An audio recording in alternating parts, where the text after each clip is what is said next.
السلام عليكم ورحمة الله وبركاته. معكم محمد صبري وانا دور في شان انجينير. النهاردة نشرح مع بعض التحديث الاول لباتش ايجر اي فاير بي 6 باضافات وتعديلات جديدة وهائلة وجديدة يعني. عدلوا فيه حاجات زي حدثوا التشكيلات والبطولات والقوائم والخلفيات والتشجيعات والحاجات دي كلها.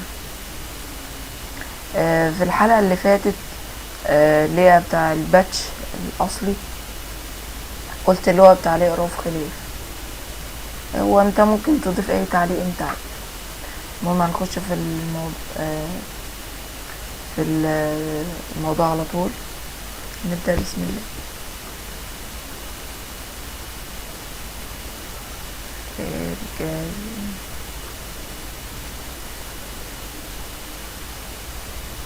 ماشي الجهاز هنك شوية. ادي اهوت مميزات التحديث الاول.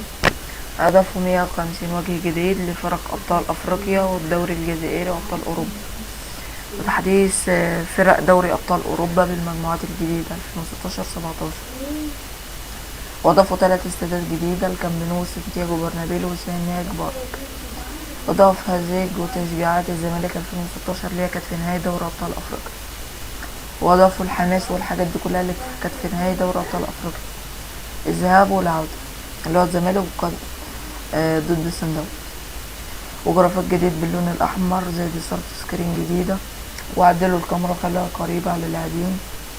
وحدثوا الطقم روما الاساسي والاحتياطي لان هو ده الطقم الوحيد اللي اتحدث بعد الباتش الاساسي.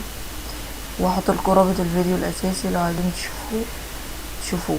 هو لازم في تسطيب الباتش دوت تسطب الباتش الاساسي الاول، بعد كده الباتش ده، بعد كده التحديث الاول ده.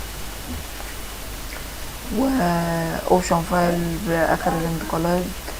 زاد في اوبشن فايل تاني لو عايز الطاقات بتاعت اللعبة تبقى 99 عالية يعني. وفي مود اند سيرفر مود تغيير الوان اللعبة وعلاء اتش دي ومزيد من التحديثات انت هتكتشفها بنفسك. ادي هي دي اللي صورة سكرين الجديدة.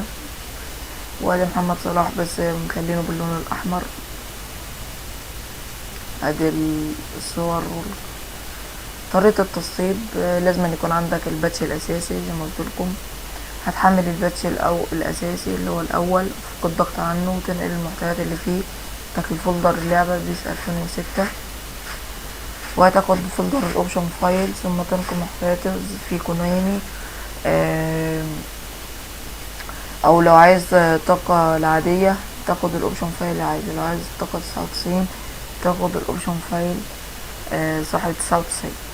وبالنسبة للمود الاند سيرفر مود ده اختياري، ممكن اضافة الفولدر اللعبة وهتشغله من على F12 زي شيفت، وكده هيكون الباتش اشتغل معاك ان شاء الله 100%. وهنا بقى رابط التحديث الاول اللي هو رابط يعني التحديث ده.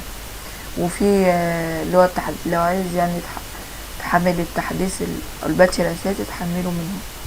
وانا هحط لكم رابط الفيديو الاساسي انا كنت شرح.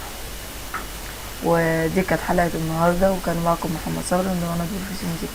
وما تبخلوش علينا بلايك زائد اشتراك في القناة. كان معكم محمد صبري من وانا في سنتي. السلام عليكم ورحمة الله وبركاته. السلام عليكم.